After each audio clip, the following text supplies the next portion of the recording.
Ah, que alegria! Chegamos ao dia 12 do nosso propósito. E o tema de hoje é Desenvolvendo Amizade com Deus. Vamos ao vídeo? Sabe, não tem absolutamente nada mais importante que desenvolver uma amizade com Deus. Esse relacionamento é a razão da sua criação, e se você perder isso, perderá o propósito da sua vida. O primeiro propósito da sua vida é conhecer e amar a Deus. No livro de Oséias, Deus diz: Eu não quero as suas ofertas, eu quero que vocês me conheçam e me amem. Você pode ouvir a paixão dele nesse verso. Deus disse: Eu te criei para me conhecer e me amar. E estou te dando essa capacidade. E a Bíblia diz que estamos tão perto de Deus quanto escolhemos estar.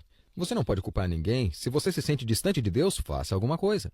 Frequentemente nas Escrituras encontramos histórias de pessoas que Deus chama de amigos. Deus chama Moisés de amigo, Deus chama Abraão de amigo, Deus chama Davi de amigo e Deus chama Jó de amigo. Eu quero estar nessa lista. E não só isso, eu quero que você também esteja nessa lista. Então, leia esse capítulo 12, Desenvolvendo a Amizade com Deus, e perceba que é possível, mas você precisa tornar esse o primeiro objetivo da sua vida: conhecer e amar a Deus. E quando você fizer isso, essa amizade não vai durar apenas seus anos na terra, mas a eternidade.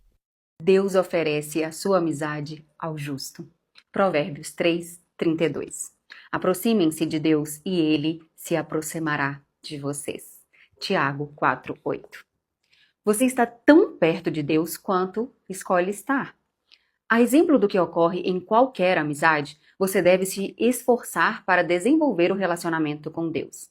Isso não acontecerá por acidente. É necessário desejar essa amizade e disponibilizar-lhe tempo e energia. Se deseja um vínculo mais profundo e íntimo com Deus, aprenda a compartilhar de forma honesta seus sentimentos, a ter confiança quando Ele lhe pedir para fazer algo, a se importar com aquilo que é importante para Ele e a desejar sua amizade mais do que qualquer outra coisa. Devo optar por ser sincero com Deus. O primeiro elemento fundamental de amizade mais profunda com Deus é ser absolutamente sincero sobre suas falhas e sobre seus sentimentos. O Criador não espera que você seja perfeito, mas insiste em que seja absolutamente honesto. Nenhum dos amigos de Deus que aparecem na Bíblia eram perfeitos. Se a perfeição fosse um requisito para a amizade com o Senhor, jamais poderíamos ser amigos dele. Felizmente, em virtude da graça de Deus, Jesus ainda é amigo dos pecadores. A Bíblia diz que os amigos de Deus são sinceros a respeito do que sentem, frequentemente reclamando, criticando, acusando e discutindo com o Criador. Deus, entretanto, não parece ficar aborrecido com a fraqueza deles. Na verdade, até a incentiva. O Senhor permitiu que Abraão o questionasse a respeito da destruição de Sodoma. Abraão importunou a Deus sobre o que seria necessário para poupar a cidade, negociando o número de 50 a 10 pessoas justas. Deus também escutou pacientemente de Davi as muitas acusações de injustiça, traição e abandono. Não destruiu Jeremias quando o profeta afirmou que o Senhor o havia enganado. Jó pôde expressar sua amargura durante a provação e no final Deus o defendeu por ter sido sincero e repreendeu os amigos de Jó por não agirem com sinceridade. Deus lhe disse: Estou farto de vocês, pois não foram honestos comigo nem no que disseram de mim a meu servo Jó, e meu servo Jó orará por vocês e assim vou aceitar a oração de vocês. Em um estupendo exemplo de amizade sincera, Deus expressou sem reserva sua absoluta repugnância pela desobediência de Israel. Ele disse a Moisés que manteria a promessa de dar aos israelitas a terra prometida, mas não daria mais nenhum passo com eles no deserto. Deus estava aborrecido e disse a Moisés exatamente como se sentia. Moisés, falando como um amigo de Deus, respondeu de forma igualmente sincera: Tu me dizes, conduza esse povo, mas não me deixes saber quem enviarás comigo. Se sou assim tão especial para ti, permite que eu tome conhecimento dos seus planos. Não te esqueças de que este é o teu povo, tua responsabilidade. E o Eterno respondeu: Minha presença irá com você. Eu me encarregarei da viagem até o fim. Moisés não concordou. Se tua presença não assumir a liderança aqui, cancela agora mesmo a viagem. De que outra forma se poderia saber que estás comigo nisso? Comigo e com teu povo? Quero saber. Viajarás conosco ou não? De que outra forma saberemos que somos especiais, eu e teu povo, entre todos os outros povos da terra? E o Eterno respondeu a Moisés: Está bem. Será como você disse. Eu também farei isso, pois conheço você muito bem, e você é especial para mim. Eu conheço você pelo nome. Privilégio, hein? Poderia Deus lidar com esse tipo de fraqueza se ela partisse de você? Sem dúvida. A verdadeira amizade é edificada sobre a transparência. O que pode parecer audácia, Deus vê como sinceridade. Deus escuta as palavras exaltadas de seus amigos. O que o aborrece são os clichês, aquelas frases previsíveis permeadas de religiosidade. Para ser amigo de Deus, você deve ser sincero com ele e dividir seus verdadeiros sentimentos, não o que você pensa que deve sentir ou dizer. Quem sabe você precise confessar alguma raiva ou ressentimento oculto em relação a Deus em certas áreas de sua vida, nas quais você se sentiu enganado ou decepcionado.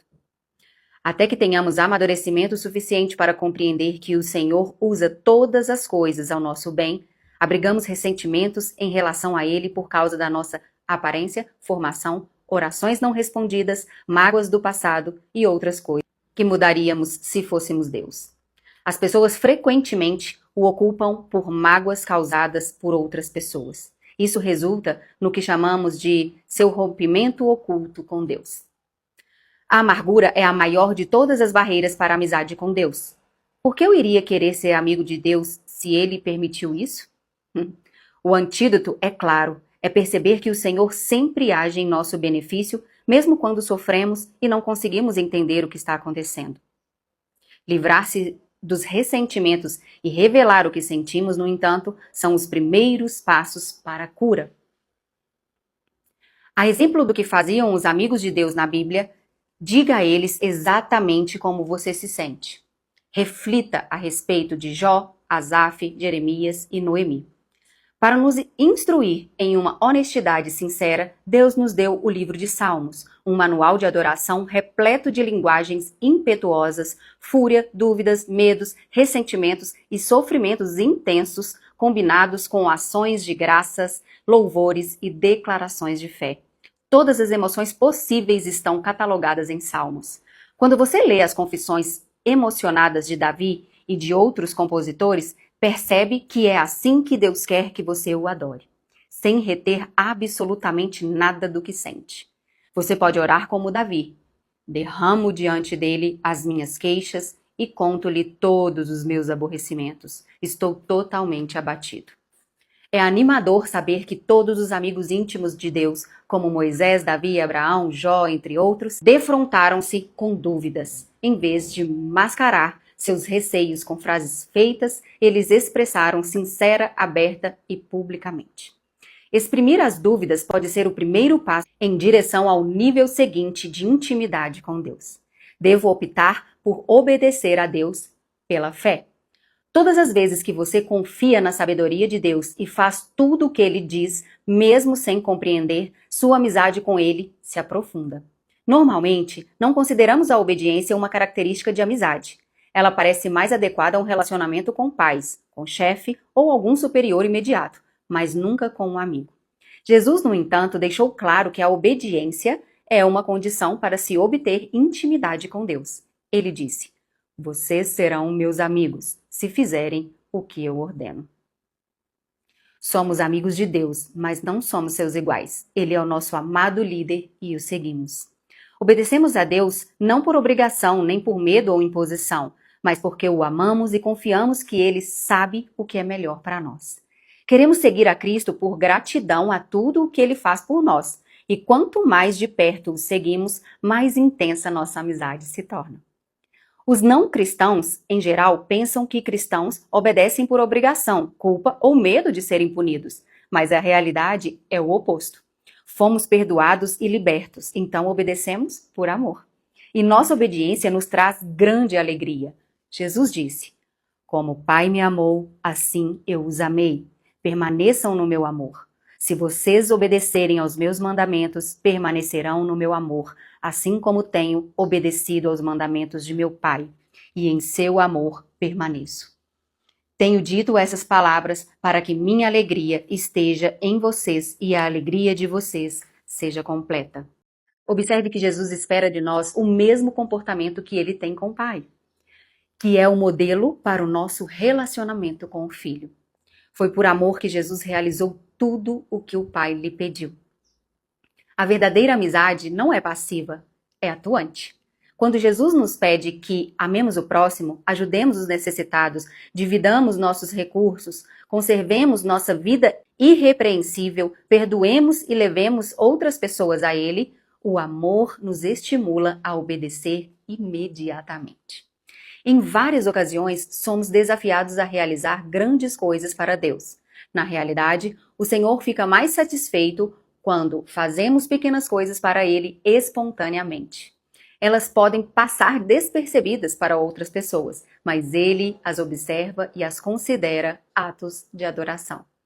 Grandes oportunidades podem acontecer uma única vez durante toda a vida, mas pequenas oportunidades nos cercam todos os dias. Mesmo por um simples ato, como dizer a verdade, ser gentil ou animar alguém, trazemos um sorriso à face do Senhor. Deus guarda simples atos de obediência como se fosse um tesouro mais precioso que orações, louvores ou ofertas. A Bíblia diz: o que agrada mais ao Senhor, holocaustos e sacrifícios ou obediência à sua voz. É melhor obedecer que sacrificar.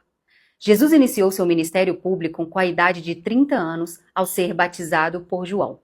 Naquele momento, Deus falou do céu: este é o meu filho amado e estou plenamente satisfeito com ele. O que Jesus fez durante aquelas 3 décadas que agradou tanto a Deus? A Bíblia silencia a respeito desse período de vida de Cristo, exceto por uma única frase que encontramos em Lucas 2:51. Então, foi com eles para Nazaré e era-lhes obediente. 30 anos agradando a Deus foram resumidos em 3 palavras. Era-lhes obediente. Devo optar por valorizar o que Deus valoriza. É isso que os amigos fazem. Eles se importam com o que é importante para outra pessoa. Assim, quanto mais você se torna amigo de Deus, mais se importará com o que é importante para Ele, mais sofrerá com o que lhe causa sofrimento e mais se alegrará com o que lhe dá prazer. Paulo é o melhor exemplo disso. As prioridades de Deus eram suas prioridades e os desejos dele eram seus desejos também. O que me deixa tão abatido é que me preocupo demais com vocês. É a paixão de Deus queimando dentro de mim. Davi se sentia da mesma forma, pois o zelo pela tua casa me consome e os insultos daqueles que te insultam caem sobre mim. O que importa mais para Deus? A redenção de seu povo. Ele quer que todos os seus filhos perdidos sejam encontrados. Esse é o único motivo pelo qual Jesus veio a este mundo. A coisa mais preciosa ao coração de Deus é a morte de seu filho. A segunda coisa mais preciosa é quando seus filhos comunicam essa boa nova a outras pessoas. Para ser amigo do Senhor, você deve se interessar por todas as pessoas ao redor, pois Deus se importa com elas. Os amigos de Deus falam dele aos amigos. Devo desejar ser amigo de Deus mais que qualquer outra coisa. Os salmos estão cheios de exemplos desse desejo. Davi desejou apaixonadamente conhecer a Deus, expressando-se com palavras como anseio, sede, fome. Ele ansiava pelo Senhor e declarou: uma coisa que realmente desejo do Senhor é o privilégio de viver durante toda a minha vida em sua presença para descobrir a cada dia a bondade do Senhor e buscar sua orientação. Em outro salmo ele diz: o teu amor para mim vale mais que a vida. O desejo de Jacó pelas bênçãos de Deus eram tão intensos que ele lutou uma noite inteira com o Senhor dizendo: não te deixarei ir, a não ser que me abençoes. A parte mais maravilhosa dessa história é que Deus, que é todo-poderoso, permitiu que Jacó vencesse. O Criador não fica ofendido quando lutamos com ele, porque lutar exige contato pessoal e nos traz para mais perto dele. Lutar também é uma atitude apaixonada e Deus gosta quando demonstramos paixão por ele. Paulo foi outro homem que nutriu uma amizade ardente com Deus. Nada era mais importante, era sua prioridade máxima, objeto de sua total concentração e o mais importante, objetivo de sua vida. Esse foi o motivo pelo qual Deus usou Paulo de forma tão grandiosa. Existe uma versão bíblica que exprime toda a força da paixão de Paulo.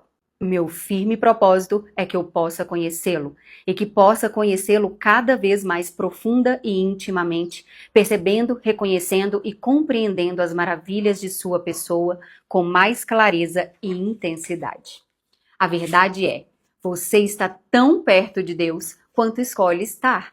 A amizade íntima com Deus é fruto de uma escolha, não de uma eventualidade. E você deve buscá-la intencionalmente. Você realmente a deseja mais que qualquer coisa? Qual é a importância disso para você? Vale a pena desistir de outras coisas por causa dela? Valeria ela o esforço de desenvolver certos hábitos e habilidades? Talvez você tenha sido apaixonado por Deus no passado, mas perdeu aquele desejo, e esse foi o problema dos cristãos de Éfeso. Haviam perdido o primeiro amor. Fazia todas as coisas corretamente, mas por obrigação, não por amor. Se você está passando por alguma instabilidade espiritual, não se surpreenda quando Deus permite que você sofra. O sofrimento é o combustível da paixão. Ele gera energia com tal intensidade que transforma o que normalmente não possuímos. O sofrimento é um megafone de Deus. É a forma de Deus nos sacudir da letargia espiritual. Os nossos problemas não são uma punição, mas apelos de um Deus amoroso para nos despertar. O Senhor não está irritado com você, está irritado por você e fará o que for necessário para trazê-lo de volta à comunhão com Ele. Há, porém, um meio mais fácil de reacender a paixão por Deus. Comece a pedir que Ele lhe dê essa paixão e continue pedindo até que a receba. Repita essa oração ao longo do dia. Querido Deus, mais que qualquer outra coisa, quero conhecer-te intimamente. Deus disse aos cativos na Babilônia: vocês me buscarem, me encontrarão. Sim, quando me buscarem de todo o coração, em primeiro lugar, dou a vocês a certeza de que não vão se decepcionar.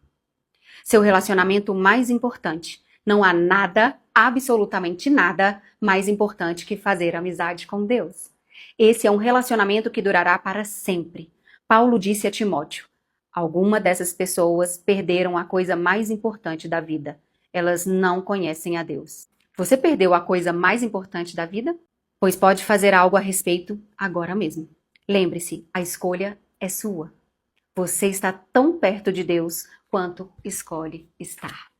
Dia 12. Pensando sobre o meu propósito de vida. Tema para reflexão. Estou tão perto de Deus quanto escolho estar. Versículo para memorizar. Aproximem-se de Deus e Ele se aproximará de vocês. Tiago 4:8. Pergunta para meditar. Que escolhas práticas farei hoje para me aproximar mais de Deus? Te vejo no próximo vídeo.